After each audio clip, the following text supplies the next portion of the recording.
இன்றே கடைசி தொகுதிகளை ஒதுக்கிய எடப்பாடி. நண்பர்களே, அதிமுக தொண்டர்களாக இருந்தீங்க அப்படின்னா மறக்காம நம்ம சேனலை சப்ஸ்கிரைப் பண்ணிட்டு இந்த வீடியோக்கு ஒரு லைக் பண்ணிருங்க. அனைத்திந்திய அண்ணா திராவிட முன்னேற்ற கழகத்தை பொறுத்த வரைக்கும் 2026 சட்டமன்ற தேர்தலுக்கு தயாராகி கிட்டத்தட்ட ஒரு 5-6 தேர்தல் அறிக்கைகளையும் எடப்பாடி பழனிசாமியின் மூலமாக வெளியிடப்பட்டிருக்கிறது அப்படின்னே கூட சொல்லலாம். அந்த 5-6 தேர்தல் வாக்குறுதிகளை பொறுத்த வரைக்கும் திமுக எங்களை காப்பி அடித்து விட்டது என சொல்லிக் கொண்டிருந்தாலும் அதிமுகவை பொறுத்த வரைக்கும் 2026 சட்டமன்ற தேர்தலில் மிகப்பெரிய வெற்றியை நோக்கி அடுத்த கட்ட வேலைப்பாடுகளையும் தீவிரமாக பார்த்துக்கிட்டு இப்படிப்பட்ட ஒரு சூழலில் தேசிய ஜனநாயக கூட்டணியில் தான் அதிமுக இருக்கிறது. அதாவது அதிமுக, பாஜக போன்ற கட்சிகளிலும் சேர்த்து தேசிய ஜனநாயக கூட்டணியிலே இடம் பெற்றிருக்கிறது அப்படின்னு சொல்லலாம்.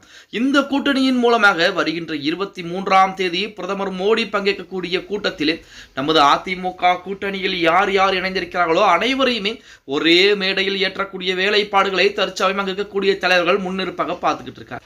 அதன் அடிப்படையிலே இப்ப பாமக இருக்கிறது என்றால் பாமகவிற்கு எத்தனை தொகுதிகள், அதே போல அதிமுகவுடன் கூட்டணியில் இருக்கக்கூடிய பாஜகவிற்கு எத்தனை தொகுதிகள் என அத்தனை தொகுதிகளையும் எடப்பாடி பழனிசாமி ஒதுக்கக்கூடிய வேலைகளில் மிக தீவிரமாக இறங்கி இருக்கிறார்.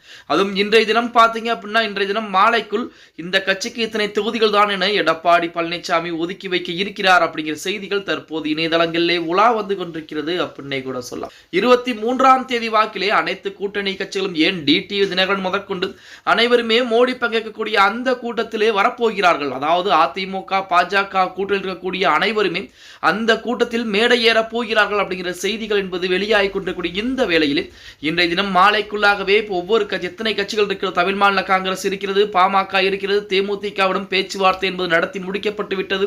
இப்படி ஒவ்வொரு கட்சிகளுக்குமே பார்த்தீங்க அப்படின்னா 5 தொகுதிகள் என்றால் 5 தொகுதிகள், 10 என்றால் 10 தொகுதிகள், இதற்கு மேல் கொடுக்க முடியாது என எடப்பாடி பழனிசாமி தொகுதிகளை ஒதுக்கிவிட்டு மீதம் இருக்கக்கூடிய தொகுதிகளில் அதிமுக வேட்பாளர்களை இறக்குவதற்குரிய வேலைப்பாடுகளை மிக தீவிரமாக பார்க்க போகிறாராம்.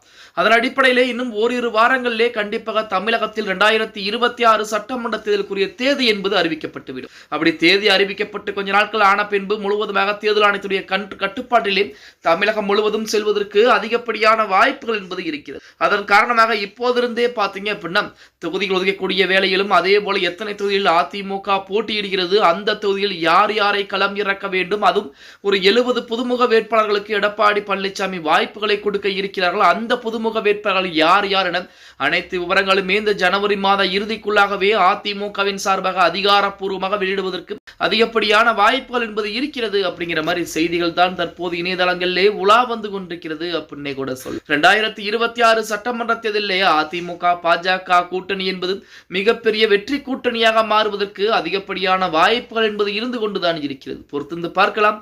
ஓகே கைஸ், வீடியோ பிடிச்சிருந்தா மறக்காம லைக் அண்ட் சப்ஸ்கிரைப் பண்ணிக்கங்க. அப்படி நம்ம போடக்கூடிய வீடியோ பத்தின கருத்துக்களை கீழே மறக்காம கமெண்ட் பாக்ஸ்ல பதிவு நண்பா.